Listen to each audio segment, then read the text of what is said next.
What's going on, boys and girls? Welcome back to another video, and this is going to be a new series of a build. So we got a pretty interesting project that got brought into the shop, and as you can see by a thumbnail, it's going to be a swap.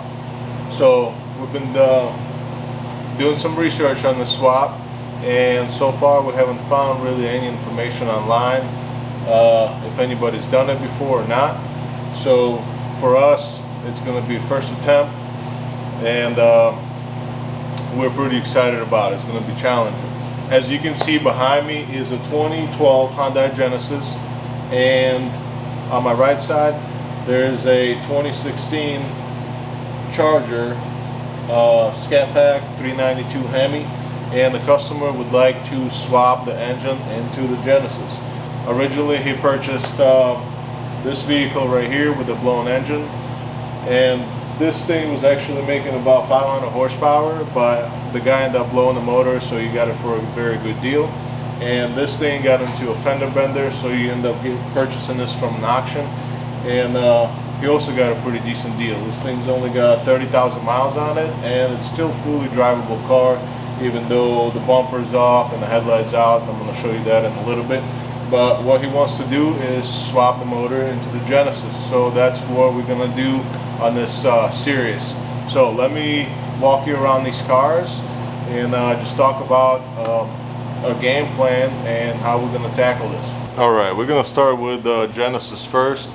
Here it is. The motor's already been pulled by the customer. Like I said, it was a blown motor, so he yanked that out before he brought it to us. And this is still a fully assembled car except the engine. It's got a wide body on it. It's got pretty decent wheels, big lip on it. It's lowered on some BC coilovers. It's a little rough. It's been scuffed here and there, but overall it's a pretty clean car. It looks pretty good, and he likes this body style. So we are going to be fully gutting the interior and pulling out the harness on both cars, just because we've been contacting some shops to make us a harness from this one to this one, and nobody seems to able to do it or have ability to do it. So the plan is to basically swap the full harness from the car, so it is fully functional and every feature is, you know, is working. Last thing we want to do is for something not to work, as your AC, air, and all that kind of stuff. So he really wants every function to work. There's going to be a lot of work. This is a huge project that we took on, and it's going to take a lot of time. But overall, this car is pretty clean. There's no rust on it. So we're going to be pulling everything out of the engine bay, relocating the battery, relocating these fuse boxes. I'm going to show you the inside of it now. Inside is still fully assembled for now. It was a stick shift, and we're going to automatic, so we're going to be modifying a lot of interior also, as far as the cluster and your center console stuff.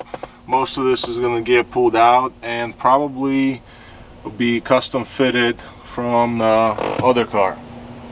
So we don't know all the details yet, but this is at least a rough draft of what we're going to do. And here is the other car. Like I said, it was in a little fender bender, but it's still fully drivable car. He ended up removing the fender, headlight, and the bumper because it was all bent and cracked and stuff. Pop the hood for you. So everything is still assembled, and we get to take it apart. Like I said, this thing's got 30,000 miles on it. It's basically brand new, and somebody just got it into a little fender bender. And let me tell you, just moving this car around, it has a lot of power, and putting that in the Genesis is going to be absolutely insane. I'm actually worried for this car to blow a rear diff or something. Here's the interior, absolutely immaculate condition. And like I said, we're probably going to end up pulling this cluster out and the center console instruments and try to adapt this all to the Genesis. I think that'll be the easier way to make sure everything is working on the car once it's all together. And like I said, we're going from a manual transmission to automatic, so we're gonna have to clear his tunnel out and make some clearance for that transmission. We're also gonna adapt his electrical steering rack from this one to this one, because as you know, this is a manual, so it still had a hydraulic pump and all that. So we're gonna end up moving the rack over and fabricating new location, new brackets, and getting all this out of the way and clearance.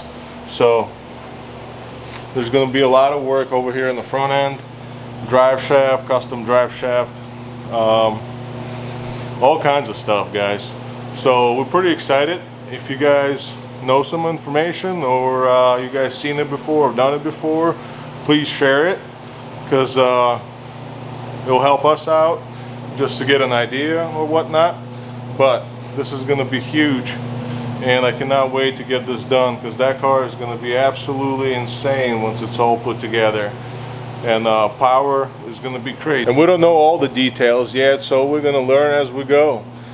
Basically just jumping into this, gun both cars, going to learn how the harnesses ran in this vehicle and try to lay it down onto the Genesis.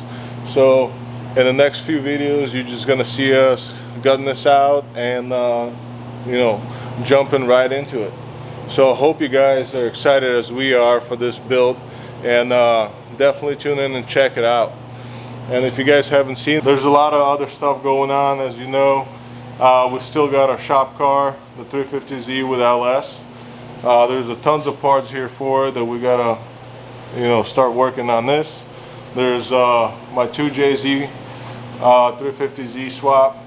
If you guys haven't seen it, go check out previous videos on the channel. There's a few things that I want to do to this.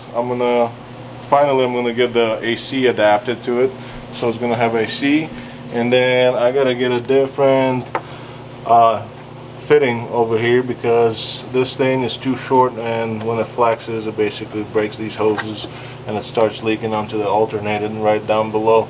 So I'm gonna have to pull this off, cut it shorter, so I can make this just a little bit longer. So there's a few things happening with this.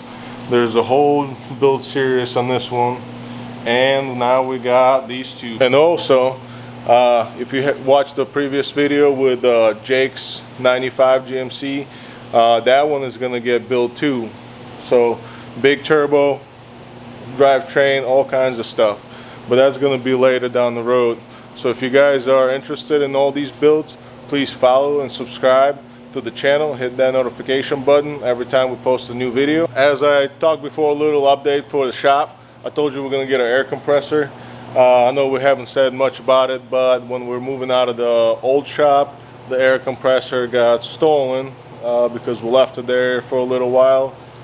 We didn't have a space to put it anywhere, so we lost an air compressor and we had to purchase a new one.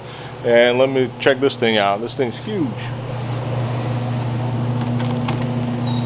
I told you it's going to be in this room, so we ended up picking up a 80 gallon. It's a Craftsman, but we got the CFM that we wanted, which is going to allow us to run multiple air tools at the same time, and we're pretty stoked about this. And Jake ended up picking up this kit from Summit Racing. I know most of you probably know about it. It's aluminum hardline, and he ended up running all the lines and making a few drops. There's one there, and there's another one that runs over by that beam, and it drops right down there. but we have to add a few more, I think. I don't think that's enough. So this was pretty cool. If you guys don't know about it, go check it out. It's on Summit or Eastwood. They have these kits, the airline kits. Basically this is just a aluminum line wrapped in plastic, and you can run it any way you want to, and it's flexible, but you know, if you have the tool to make all your 90s and all your bends, it definitely helps out. And I got one more thing to show you. Joey just ended up picking up a new car, so I'm gonna show you what he got. Check this thing out. This thing's a boat. It's ugly, but you know Joey, he likes his big body cars, old, rusty, and stinky. So I don't know what we're gonna do with this. Maybe we're gonna bag it and do some suicide doors on the back, but I just want to share this. So guys, please subscribe, follow, and stay tuned for more videos. Thank you for watching, and I'm gonna see you in the next one.